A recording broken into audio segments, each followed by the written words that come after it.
Olá pessoal, olá famílias, eu sou Raquel Eu sou Carla. e hoje nós estamos dando início a um projeto aqui, a um lugar de espaço para falar sobre várias coisas da maternidade, parentalidade. E eu sou Raquel, especializada em pediatria, eu sou pediatra formada pela Universidade Federal da Bahia e estou morando em Ceabra há pouco tempo.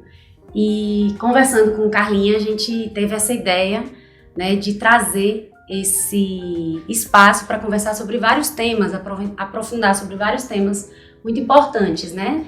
Na família, no cuidado com a criança, com as mães, com os pais, com o vovô, vovó, enfim, várias coisas. E um dia a gente conversando, né, surgiu essa ideia de fazer esse vídeo já no mês das mães, no mês de maio, em homenagem às mães. E engraçado que a gente pensou no mesmo tema, sem combinar. Sem combinar. Quando a gente pensou assim, mas que tema seria? Eu falei, cara, eu tava pensando em falar sobre isso. Ela, menina, eu pensei a mesma coisa. Então foi super legal e hoje a gente vai dar início, né? O podcast não tem nem nome ainda. Aceitamos sugestões. Aceitamos sugestões. E é isso. E Carlinha quer se apresentar, dizer aí? Eu sou Carla, sou psicóloga, né, que atende crianças, com especialização em atendimento com crianças, e também com especialização na psicologia perinatal, né, que é a área da psicologia que trabalha com gestantes, com puérperas, né, com parturientes. E é isso.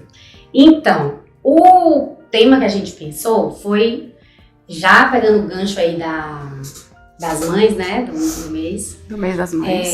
A gente pensou em falar sobre um mito, né, já vou falar logo assim, pra gente já ir começando a desconstruir.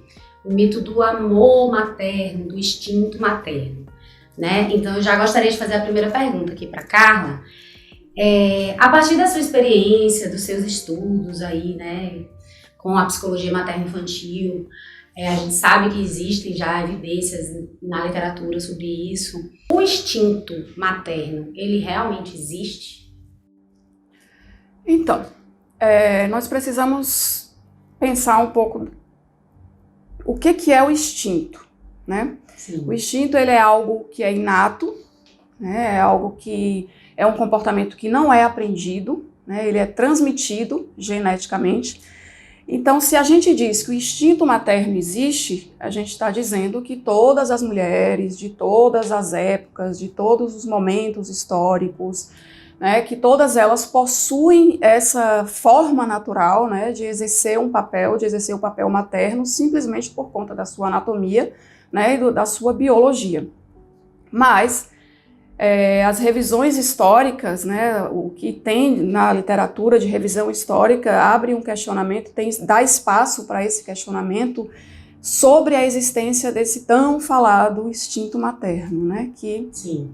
E aí começa falando sobre o século XVI, né, sobre uma conduta que era muito praticada nessa época, que era das mulheres entregarem as suas crianças assim que nasce, né, no momento do parto, nasceu, já entrega para uma ama, que é, né, conhecida como ama de leite, as amas de leite, exatamente. E eram essas amas de leite que criavam essas crianças, que amamentavam, que cuidavam, muitas vezes aos 5, 6 anos de idade, quando sobreviviam, vale ressaltar, quando sobreviviam, muita mortalidade infantil, era o índice altíssimo de mortalidade infantil, justamente porque eram entregues, não tinha nenhum tipo de investimento afetivo, né? Então, era muito precário naquela época, não tinha saneamento básico, né? Eram muitas doenças, muitas questões mesmo de falta de higiene, né? E o próprio cuidado com a criança em si. E o próprio cuidado. Então, assim, eram crianças que eram dopadas para dormir mais tempo. Eram crianças que eram enfaixadas para não ter movimentos, para dar menos trabalho para essas amas, porque elas cuidavam de muitas crianças ao mesmo tempo, né? Então, elas tinham essas atitudes, né, para poder ter um controle mesmo sobre elas, né, sobre essas crianças. E aí, um pouco depois, no século XVII, também tinha a questão do abandono. Muitas crianças eram abandonadas, além de ser entregue, também eram abandonadas, não voltavam mais para a família, né? E aí começou a se criar instituições para acolher essas crianças que eram abandonadas. E além dos filhos ilegítimos também, né, que existiam em todas as famílias, existem até hoje, né?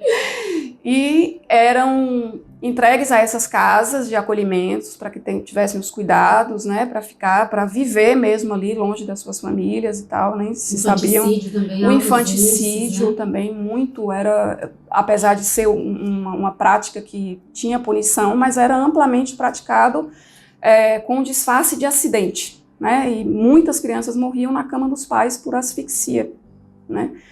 Então, com todos esses dados históricos, né, eles sugerem que não há um instinto materno, né? O que existe, na verdade, é um amor, o que existe é o amor materno, mas o amor materno é construção, é algo que se dá no dia a dia, né, que vai sendo construído ali na gestação, no fortalecimento de vínculos, né, quando a criança nasce, vai fortalecendo com os cuidados, com trocar fralda, com limpar, com tudo isso, vai fortalecendo o amor materno. É isso que existe, e não o instinto. Quando a gente olha também para a história social da criança, né, a gente também tem esse tipo de dado, né, de que como a criança... É até louco a gente pensar que hoje a gente vive na idade pós-moderna, as crianças são o centro das atenções, né? Hoje a gente tem uma família que a criança é o centro, são as crianças tiranas, né? Mas não era assim. Se a gente pega um apanhado histórico, não existem relatos de crianças antes da Idade Média. Então é como se elas nem existissem. As crianças começam a aparecer nos relatos históricos. Na Idade Média, elas eram consideradas crianças só até o momento de se tornarem minimamente independentes, né? Então, quando começavam a andar, podiam comer sozinhas, já eram consideradas mini-adultos. Mini-adultos. E aí, o termo de infância, ele só vem aparecer na Revolução Industrial, no Iluminismo, com a escolarização e tudo mais, e isso vem caminhando, e a própria história social da criança também coincide com essa coisa do cuidar da criança e para quem foi imputado esse papel, né? Isso. Então, depois do Iluminismo, da Revolução Industrial, em que foi formado um molde de família, né? Isso. Foi famílias nucleares, né? De pai, mãe, filhos, e foi-se imputado a ideia de que era a obrigação da mãe o cuidado. O pai sai para trabalhar e dá o sustento, mas o contato dele com a criança é só depois que já tá durinho, né? Quantas vezes eu escutei isso, né? De que não, o pai não pega quando tá molinho ainda, né? E todo o cuidado fica restrito a essa mulher, né? Esse foi o papel que foi atribuído à mulher, né? Foi instituído à mulher, que é ela que tem que cuidar, é ela que tem que transmitir os saberes da educação, da religião. A religião tem uma forte influência nisso, né? A igreja, no final do século XVIII, a igreja começa a contestar essa ideia de entregar para amas e tal. Eles começam a colocar para que a própria mãe tome conta dos filhos, que amamente, que comece a cuidar e a passar todos esses valores, né? E aí tem aquela questão que era muito dita dentro da igreja, que as mães têm que amar os filhos como Maria amou Jesus, né? Então... E aí coloca esse amor num pedestal, né? Exatamente, num pedestal. Lugar de santidade, de coisa intocável. E aí é atribuído à mulher esse papel por conta da sua anatomia, da sua biologia, né? O destino da maternidade, da procriação, e o papel exclusivo da mulher, né? Porque para o homem não, o homem vem o exterior, o poder, as profissões, né? O poder sair de casa sem olhar para trás, e a mulher não, para ela fica atribuído exclusivamente o papel de ficar em casa, de cuidar dos filhos, de educar, dos trabalhos domésticos, né? Então, foi instituído à mulher isso. E o amor materno, ele é um amor realmente construído, né? Que vem a partir do vínculo, né? Existem muitos estudos mostrando, né, de neurociência, que a partir do vínculo, do contato da mãe com o bebê, no que você já falou aí, né, do trocar fralda, mudar o cheirinho, mudar o banho, pele a pele, aquele aconchego, essa coisa, ele faz produzir uma grande quantidade de ocitocina, Isso. que é um hormônio relacionado ao afeto, né? E primeiro foi se estudado realmente isso nas mães, porque, obviamente, é o que o que a gente está falando aqui, né? As mães que são as maiores, têm a obrigação de ser as maiores vinculadas aos filhos, né? Mas o que se sabe hoje é que também foi estudado com os homens, né? Que esses níveis de ocitocina também são muito elevados quando o homem participa ativamente do cuidado dessa criança. E a gente percebe claramente uma mudança histórica, né? Isso. De que ainda bem que tem muitos homens hoje que querem participar ativamente, porque existe para isso ser mudado, primeiro o homem tem que querer. Não adianta nada, né? Se o homem é o que eu digo, mas é a figura paterna, né? A gente sabe que hoje as famílias são de diversos moldes e independente de serem aquele casais, que exerce a função, né? Isso. Exatamente. Independente de serem casais héteros, exatamente. Não importa. A figura paterna, se ela se propõe a participar ativamente, esse vínculo, esses níveis de ocitocina vão aumentando e cada vez você quer estar mais perto, cada vez você quer, né, aprofundar esse vínculo. Isso, fortalece o vínculo, né? Isso, exatamente. E é engraçado que a gente vê ainda hoje, né, a gente falou um pouquinho aqui desse apanhado histórico, mas a gente ainda vê muito isso acontecer, né?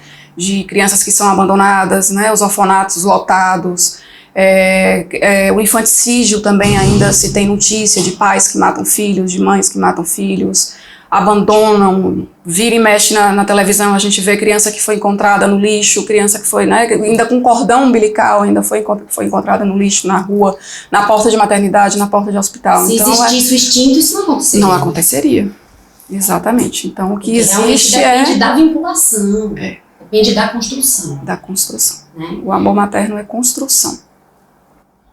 Sim, sim.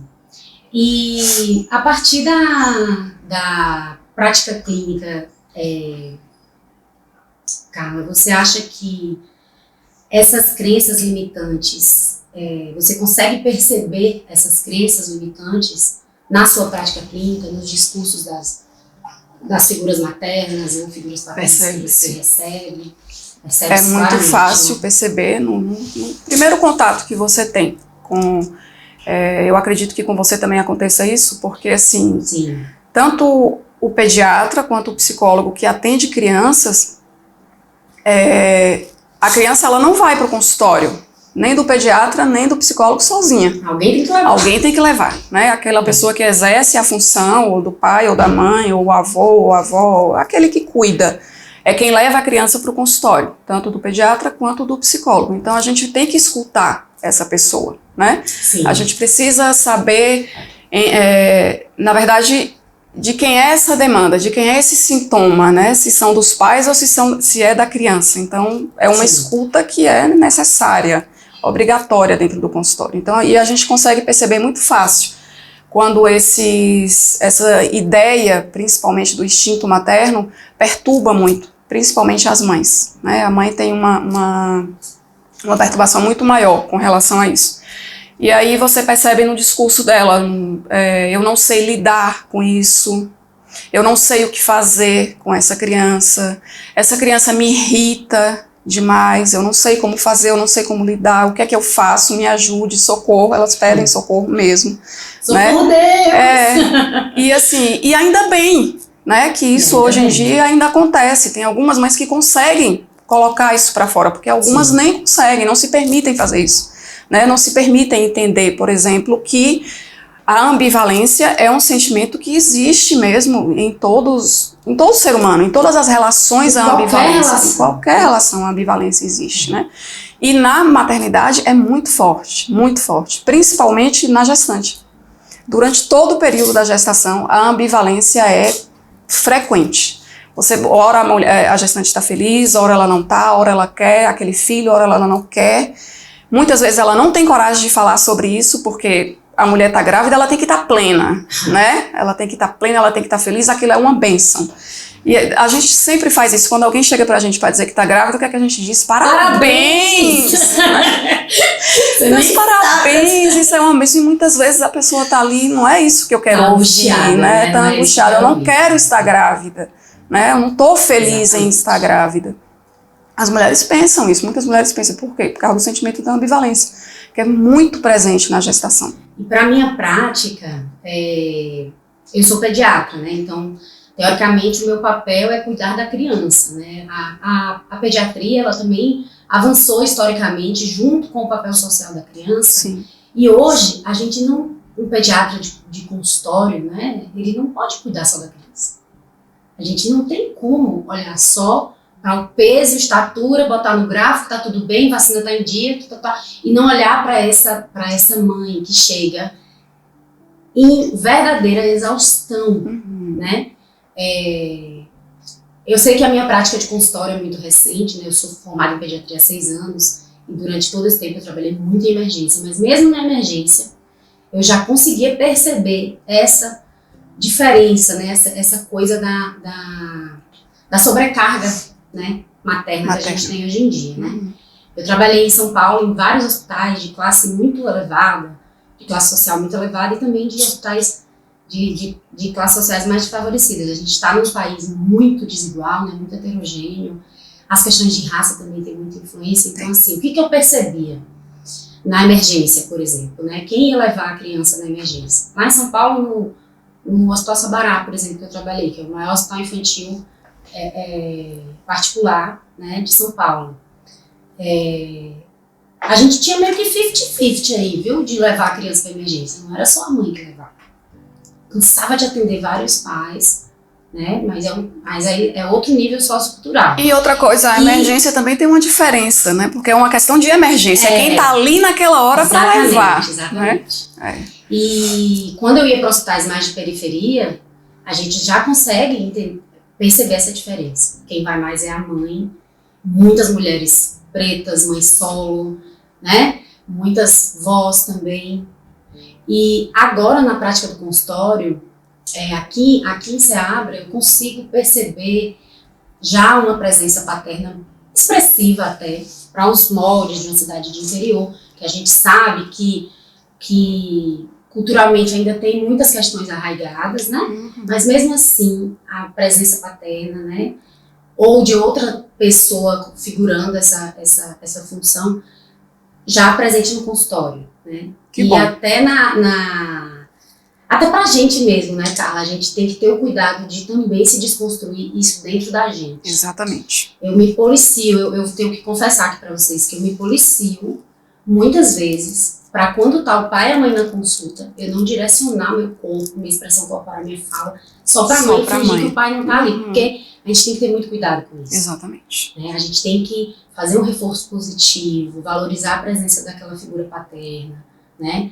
Perguntar se tem dúvida, olhar no olho. Então, assim, para que ele se sinta estimulado a participar, né? Porque, como eu disse, nesse instante, além dele querer, a gente também tem que desconstruir esse lugar e estimular que esse homem esteja presente, né?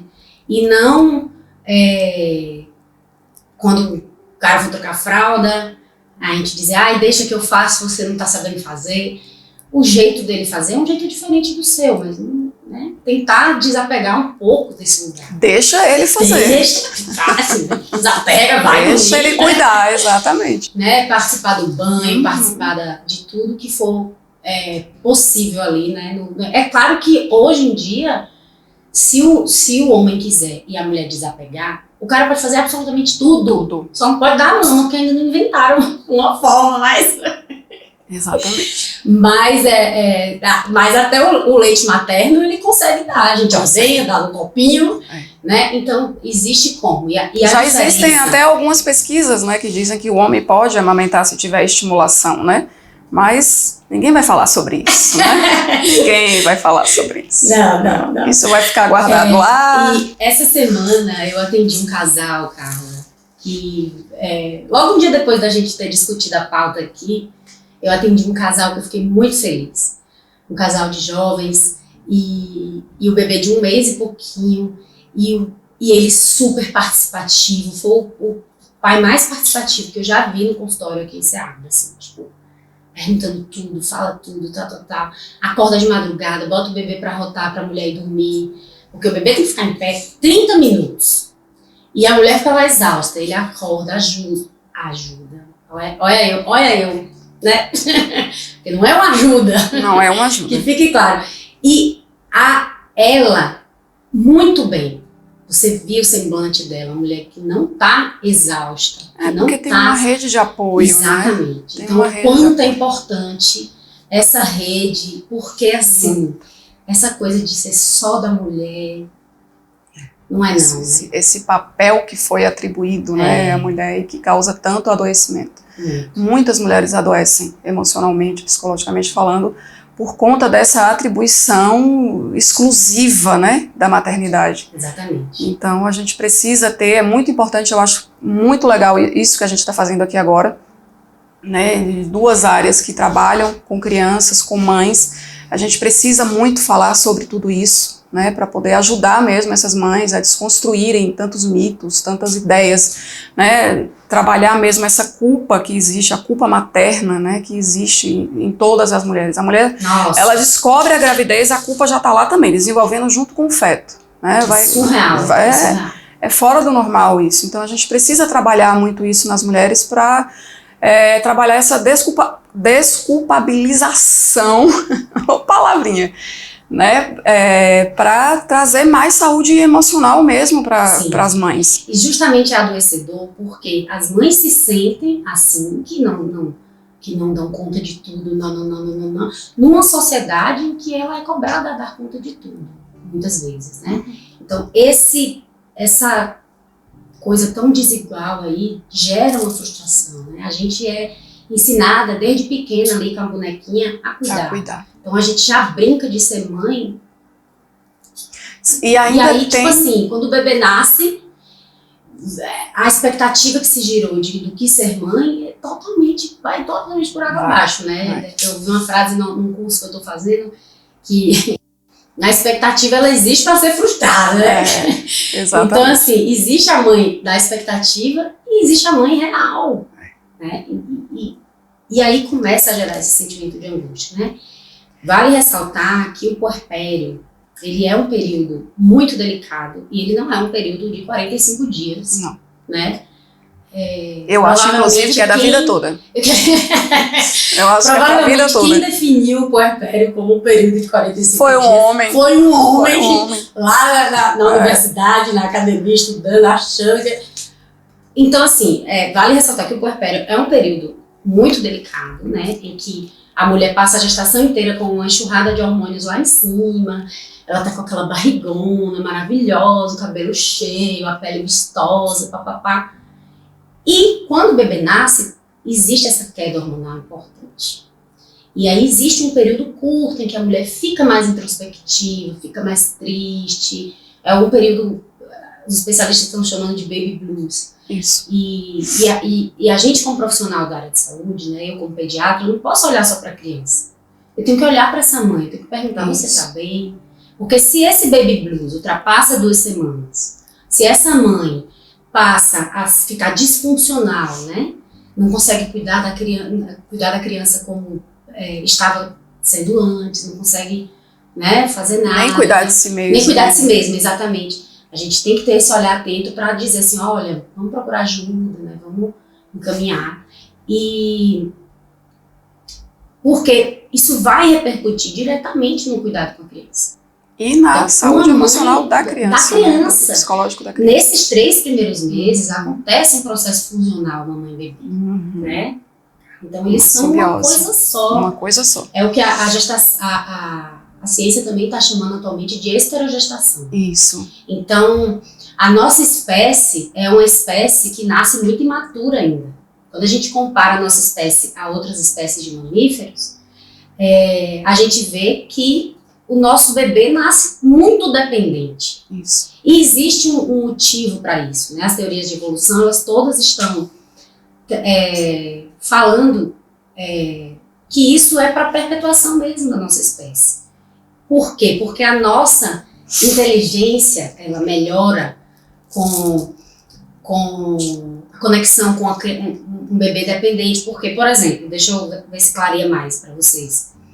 A gente começa a prestar atenção se ele está chorando por fome, porque está molhado, porque... Então, esse cuidado, essa dependência extrema leva a um vínculo maior, não só com o bebê, mas com outras pessoas. Uhum. Porque tem uma frase famosa daquele livro, Sapiens, né, que é preciso uma aldeia para cuidar de uma criança. Exatamente. Então, quando a gente se conecta com outros seres humanos para cuidar da criança, a gente está melhorando, né, a nossa convivência, a nossa espécie, a gente está melhorando. E até o desenvolvimento da parentalidade mesmo, né? Sim, quando você tem essa rede de apoio, você consegue desenvolver melhor aqueles cuidados, você consegue se apegar, o fortalecimento do vínculo é muito maior quando você tem apoio.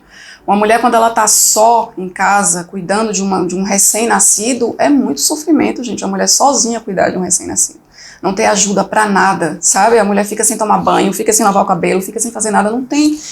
E isso é um conflito emocional muito grande para esse período, né? Já basta tudo que a mulher está passando, né? Que essa é uma questão também que o instinto materno acaba adoecendo muito, porque você tem a ideia de que você vai saber fazer tudo, né? A ideia que o instinto materno passa é essa, que você vai saber fazer tudo depois que o bebê nasce, você vai saber amamentar, você vai saber dar banho, você vai saber cuidar, você vai saber fazer absolutamente tudo. E não é assim. Você não sabe, quando a coisa parte para o real, para a realidade, é totalmente diferente. Primeiro dia em casa, depois que chega na maternidade. É totalmente Nossa, não tem curso que ensine o que vai acontecer naquele dia. E ainda a gente vive um momento de muita diferença de geracional. Isso. Né? Então, esse bebê chega num contexto em que no tempo dos avós daquela criança era totalmente diferente como é hoje. E a mãe ainda tem que lidar com essas diferenças geracionais, né? Eu costumo brincar que são os pitaqueiros de plantão. Uhum. Então, é um monte de gente dando pitaco de que esse menino tá chorando demais, o peito não sustenta, não tem que botar muita roupa porque bebê sente frio, não, isso aí... E aí acaba abafando a intuição dessa mulher, ou dessa figura paterna. E a intuição é diferente de instinto, né?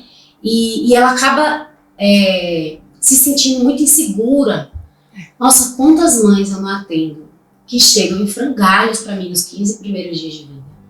Tem uma mãe que eu atendi em um município aqui próximo que me marcou muito nesse início de consultório, né? Ela chegou para mim com 15 dias, a bebê com 15 dias, ela muito abalada psicologicamente. Ela tinha uma lista interminável de dúvidas. Doutora, pelo amor de Deus, a minha mãe tá me enlouquecendo.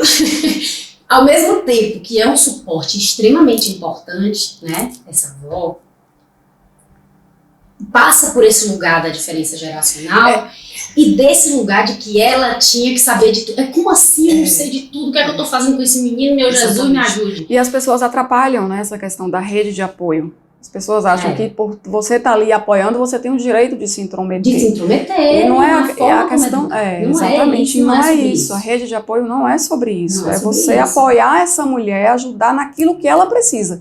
Naquilo que ela diz, olha, eu preciso de ajuda com isso aqui, me ajuda com isso aqui. Pronto, beleza. Agora você fica dando palpite. Alguém para deixar uma comida pronta.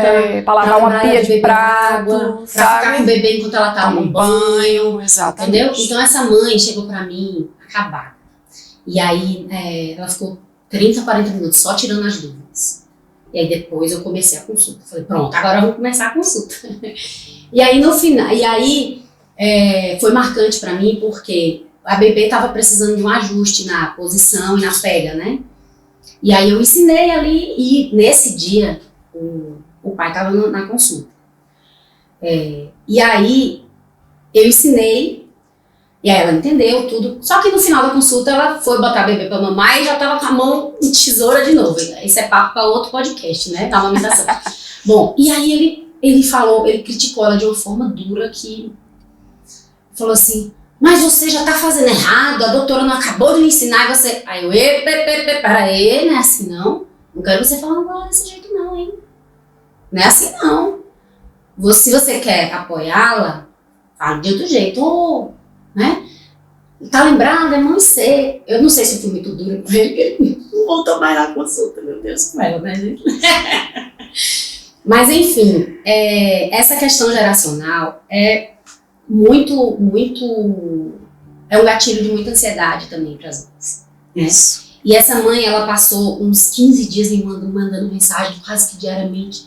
E ainda aconteceu de que a bebê ficou gripadinha e precisou ir na emergência e etc. E aí eu lá, né, a gente dando um apoio, né, via WhatsApp, ainda bem que a gente tem esse canal de comunicação. Eu sei que quando foi na consulta do outro mês, que eu a vi lá no corredor da clínica, eu falei, gente, fulana, você nunca mais me mandou mensagem, tinha uns 15 dias, eu me dei conta que tinha uns 15 dias que ela não me mandava mensagem. Ela, ai doutora, eu tô deixando você respirar um pouco. E ela já com outra aparência, muito mais serena, com a unha feita. Ou seja, ela respirou um pouco, né? Eu deixei a bebê com a minha mãe, deixei um pouco de leite e fui fazer minha unha. Eu falei, muito bem, parabéns. Exatamente. É isso aí. Então, assim, muito mais empoderada e apropriada, né, de que ela não precisa, ela não tem que dar conta de tudo sozinha, ela não tem que nascer sabendo ser mãe, porque ninguém nasce sabendo ser mãe, ninguém vai amar seu filho de maneira instantânea, né, eu sei que isso pode parecer, tipo assim, meu Deus, que absurdo, eu já tô vendo minha mãe, achando um absurdo isso que eu tô dizendo. Mas é porque na cabeça da minha mãe, a maternidade é isso. É tipo, ela vive dizendo que quando vocês nasceram, eu já sabia o que fazer. Mas ela é uma pessoa de uma intuição muito forte, que é diferente de instinto. Exatamente. Entendeu? Então, assim, realmente a gente tentar desconstruir isso. E a nossa prática, ela vem para esse lugar, né? De estar atento. Exatamente, a gente precisa desconstruir. Então, eu acho que o mais importante da ideia desse projeto é justamente isso, a gente perceber a necessidade que as mulheres têm, né, que as mães têm, principalmente, de desconstrução, de desmistificar mesmo. A gente precisa entender que a maternidade ela é da ordem do possível, né, a gente faz o que a gente pode fazer, o que dá pra gente fazer. E que, principalmente, o amor materno, ele é construção. Ele é um amor como todos os outros, que está sujeito a modificações, a oscilações, né? Então, é preciso que as mulheres entendam isso, para que a culpa não se instale de uma forma que venha a causar e começar a aparecer sintomas, depressão, ansiedade generalizada, porque causa muito, né? Certeza. Eu vi um dado, né, nesse curso que eu estou fazendo, que eu fiquei chocada, que a cada 4 mulheres, uma faz depressão pós-parto. Exatamente. É um índice muito alto. É um índice muito alto no Brasil. Ver o quanto essas mulheres estão sobrecarregadas desse lugar, né? Exatamente.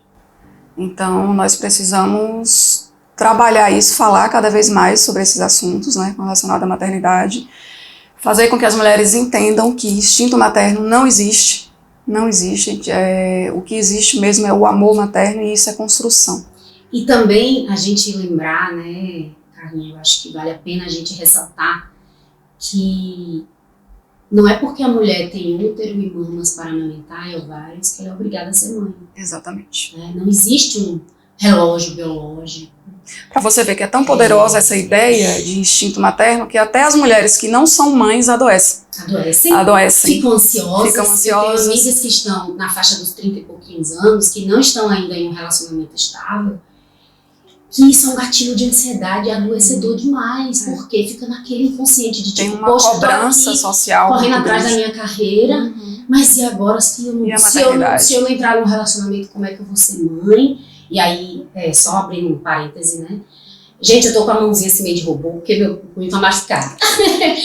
Só um parêntese, o congelamento de óvulos, ele vem, né, como um marco importante aí para essas mães que querem preservar, essas mulheres que querem preservar uma fertilidade e querem tirar esse peso das costas. Eu posso falar a partir disso da minha experiência própria, eu não sou mãe, e por vezes eu cheguei a pensar que eu não seria uma boa pediatra por não ser mãe.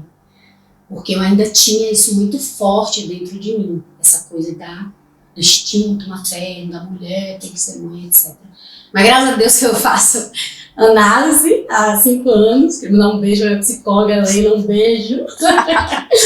Maravilhosa. E aí, essas coisas estão sendo desconstruídas e graças a Deus eu não sinto mais esse peso. Eu sei que eu posso ser uma boa pediatra sem ser mãe. Inclusive, um dia eu ouvi uma mãe no consultório, ela ficou surpresa. Ela falou assim, você não é mãe? Mas é a primeira vez que eu gosto de uma pediatra que não é mãe. Isso me deixou como se fosse necessário, coração, né? Seu conhecimento. Yes, tá dando certo. Tipo, não precisa, né? A gente pode empatizar esse lugar. Exatamente. Sem necessariamente, e ninguém é obrigado. E eu tive a oportunidade de congelar meus óvulos aos 36 anos.